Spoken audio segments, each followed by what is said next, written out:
ভাই কার্পু মাছ চাষ করতে চাই, এই ক্ষেত্রে এই মাছের কোন ধরনের খাবার দিতে হবে? খাবার কি ভাসমান খাবার দিব, ডুবন্ত খাবার দিব, নাকি হাতে বানানো খাবার দিব? খেয়াল করবেন, শীতকালীন সময় আপনি যদি কার্পু মাছ চাষ করেন সেই ক্ষেত্রে ভাসমান খাবার দেওয়ার চেষ্টা করবেন। কার্পু মাছ ভাসমান খাবার খাবে।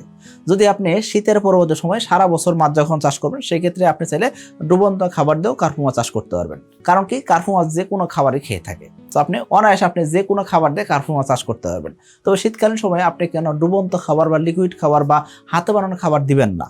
এর পেছনে কারণ হলো কি, পুকুরের পরিবেশ ভালো রাখা খুবই জরুরি এই শীতকালীন সময়। যদি পুকুর পানি অতিরিক্ত মোটা হয়ে যায়, অতিরিক্ত গাঢ় হয়ে যায়, সেক্ষেত্রে দেখা যায় অনেক সময় মাছের অক্সিজেন স্বল্পতা হয় এবং কি অন্যান্য মাছের গ্রোথ থেমে যায়। তো আপনি যদি মাছের ভালো গ্রোথ পেতে চান সেই ক্ষেত্রে কার্পু মাছটা আপনি শীতকালীন সময় ভাসমান খাবার দেন। এখন আপনি কার্পু মাছ চাষ করবেন সেটা গরমকালে, অর্থাৎ ফাল্গুন চৈত্র বা জ্যৈষ্ঠ মাসে, আষাঢ় মাসে, এই সময় আপনি কার্পু মাছ চাষ করবেন। এই সময় আপনি চাইলে কিন্তু সুষম খাবার, যেটা হাতে বানানো খাবার দিয়েও কার্পু মাছ চাষ করতে পারেন। হাতের আশেপাশে খাবার উপাদান যেগুলো পাওয়া যায়, যেমন কি শুটকির গুঁড়া, অটো কুড়া, রাইস ব্রান, ডিওআরবি, সরিষা খোল, সয়াবিন খোল, এইসব খাবার দিয়ে কিন্তু আপনি এই কার্পু মাছের খাবার তৈরি করতে পারেন।